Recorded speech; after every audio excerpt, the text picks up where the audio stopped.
So for this morning, we're joined once again by Dr. Jeff Pothof, Chief Quality Officer at UW Health. Doctor, great of you to join us this morning with all this new stuff going on. First off, though, I just want to clarify something. I'm hearing this called a variant, a mutation, a strain of COVID-19. Are these terms interchangeable, or what really should we be calling this?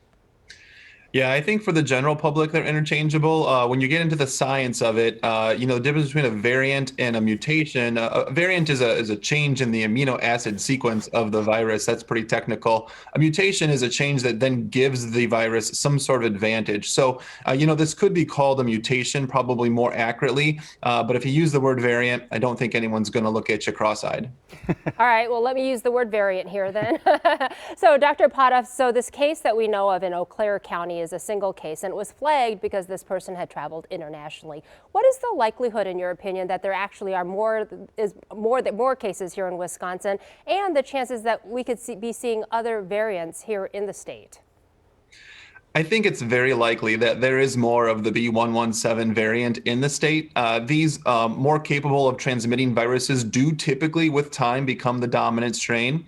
And then likewise, there are probably other variants that are around, but a lot of these variants don't really confer any advantage to the virus. Some of these variants actually make the virus less able to transmit, less able to cause disease. So right now, this one is the one to pay attention to. We're talking with Dr. Jeff Pothof once again from UW Health. Doctor, let's talk about the vaccine. We're reading reports that health systems are really struggling on their end of the vaccine rollout. In some cases, no shows when they have vaccination set up. In some cases, medical professionals not wanting to get the vaccine. Do we need to do a better job here in the execution? I think for some of these health systems, we're going to need to resource them. So the largest health systems in the state, they probably do have some of the resources needed to both fight the pandemic, but also launch large vaccination campaigns. But for some of our smaller health systems, they just may not have the people or the horsepower to do that. So for those areas, I do think we need to say, how do we get people to help them? How does the state and the federal government ensure that people that don't have access to a vaccine right now have access to it? Dr. Pothof, I think the last time we spoke, you had suggested that the general population could get a vaccine mid-March, April, that time frame, and the governor recently said June. Do you think June really is the realistic time frame for the general population who wants a vaccine to be able to get one?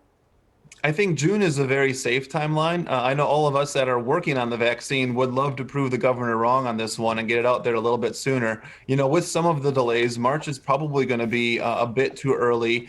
April, May, I feel that that's still a reasonable timeline. Maybe not everybody having it at that point, but for the most part, many people having the option to get the vaccine, late spring or early summer. Doctor, not much time left, but I did want to ask you about school because so many school districts are making decisions as whether or not they should return to in-person learning.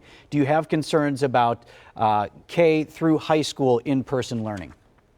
The variant makes this a little bit more complicated. It's still effective. You can still avoid the variant by wearing your mask, washing your hands, avoiding close distances, but you can't cheat on it. You can't get it wrong as much because it's more contagious and it's more easy to catch.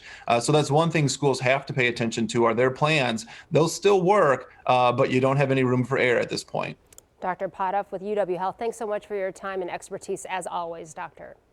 You bet.